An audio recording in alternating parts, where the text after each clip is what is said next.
Hi everybody, it's Owen from farfarway.org. I'm here with Phil. Actually, if you didn't know, Phil has a very good blog, subject to stupidity.blogspot.com. Check it out and you'll see some of his beautifully painted miniatures. So this is game 3 of our Circle and Skulls campaign. It's one game apiece so far, each game is 50 points.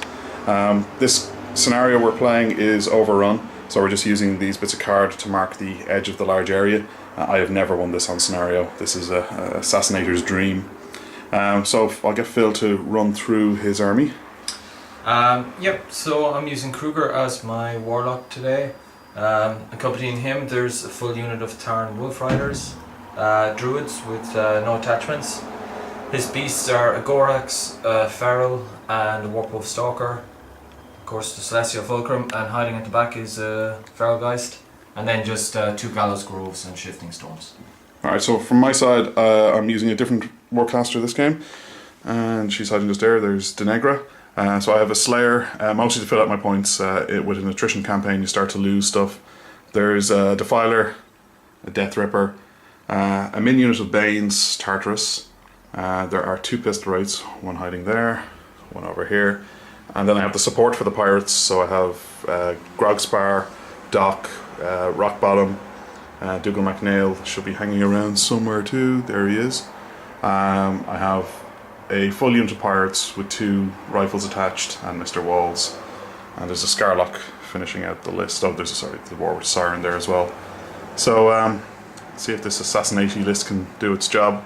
Always difficult against warlocks, but sure, we'll see how it gets on. Okay, Phil, talk me through your first turn.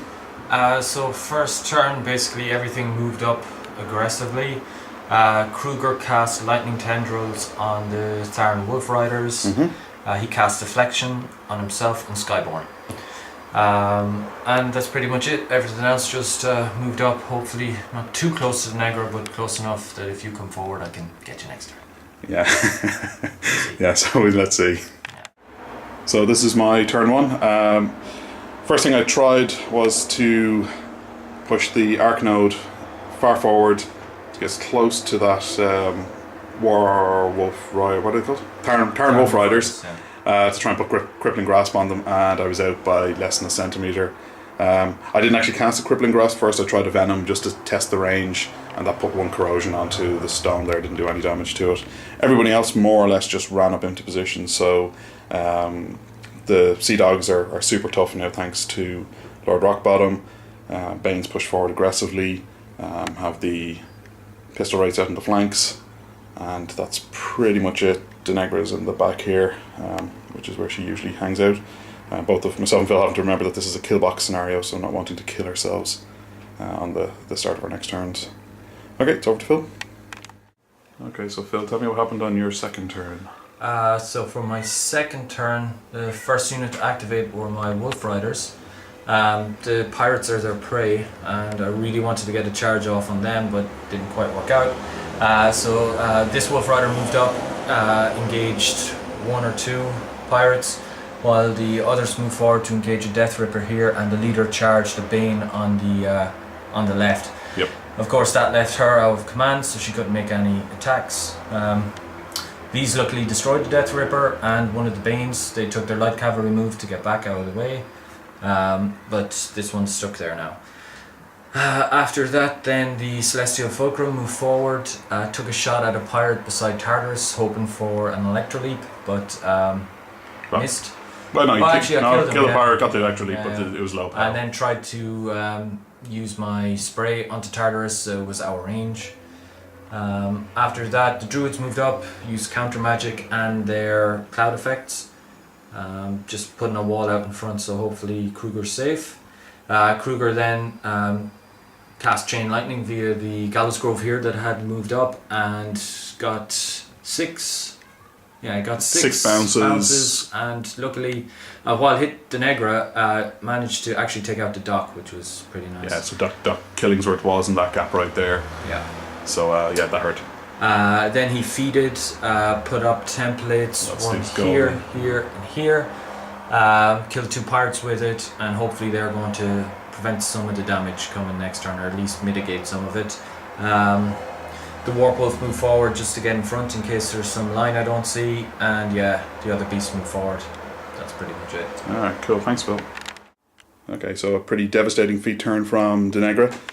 First thing I did was to move up Boss and Grogspar, mostly because he was in the way of a bit of movement for Denegra. The pirates and Grogspar were blocking her in. So he moved up and he lobbed a shot towards where the druids were, and it deviated wide of the mark. Denegra then moved up into position, feated.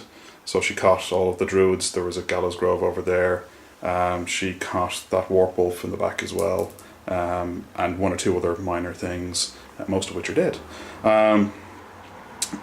The Scarlock put Ghost Walk onto the pirates, mostly to avoid free strikes because they also did their no quarter this turn. So they charged right through the obstruction into the druids, killing all bar one. No, that's not true. Killing three of them. Tartarus charged in, failing to kill one, and unfortunately being a little bit too far away, I think, to create Banes. Over on the right flank, not as successful, just tried to clog things up the best I could. Other minor things, Duke of MacNail shot out one of the stones, which was important. It was in the way of Tartarus' charge beforehand. The pirates are tough again, and sure, we'll see how we get on the next turn. Alright, so Phil, tell me what happened on, this is your turn? Three, yeah. Turn 3.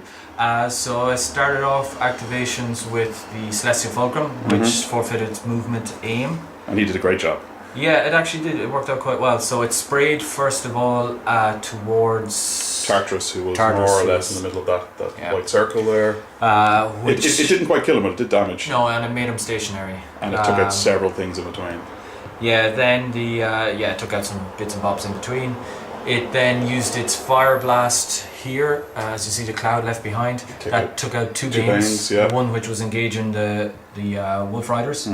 And then similarly I shot the lightning bolt at Tartarus and forgot that he has stealth. So the wolves then were able to take an assault order, and did they cleared out one or two blades. Cleared one Bane, I think. Yeah. That one got really unlucky not to hit the pistol rate, which was corporal that turn. Yeah. So they were okay, they were fine. Pulled back behind the cloud with their light cavalry move. Kruger went next. He importantly put lightning tendrils on this guy. Yeah, he cast lightning tendrils onto the warp wolf. He cast deflection onto himself, or not deflection, Skyborn. Moved across out of the way. Then the warp wolf moved forward and was able to via lightning leaps and stuff kill two guys, but I made a lot of tough checks. Yeah. And Tartarus, well, he was lucky to hit them in the first place with the Negra's feet. Yeah. Then the Gorax made a charge onto the Slayer and took out his right arm. Did a lot, and his Cortex. Oh, and his Cortex. Did a lot of damage to him. Even better.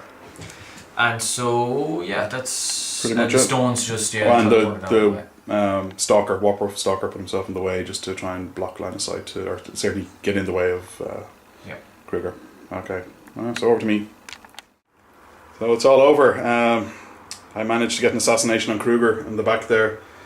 So the order of play was, there was a focus on the Arc Node. I then moved the Scarlock up to give it Ghost Walk.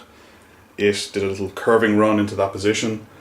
Via the Arc Node, then I cast Scourge onto the Warpwolf Stalker. That clipped Kruger, both of them ended up on their ass. So now it's a matter of trying to get shots on. I used a Venom via the Arc Node to try and do some damage. Did a small bit, I think, onto Kruger. Then it was a matter to see how many shots I could get on. The pistol rate did the most damage. He got up into position there, took shots. And then Dougal MacNail came across. He did his once per game +2 range, but ultimately it didn't matter for those models because he took the shots himself and the quad iron did the job. So well done, Dougal MacNail.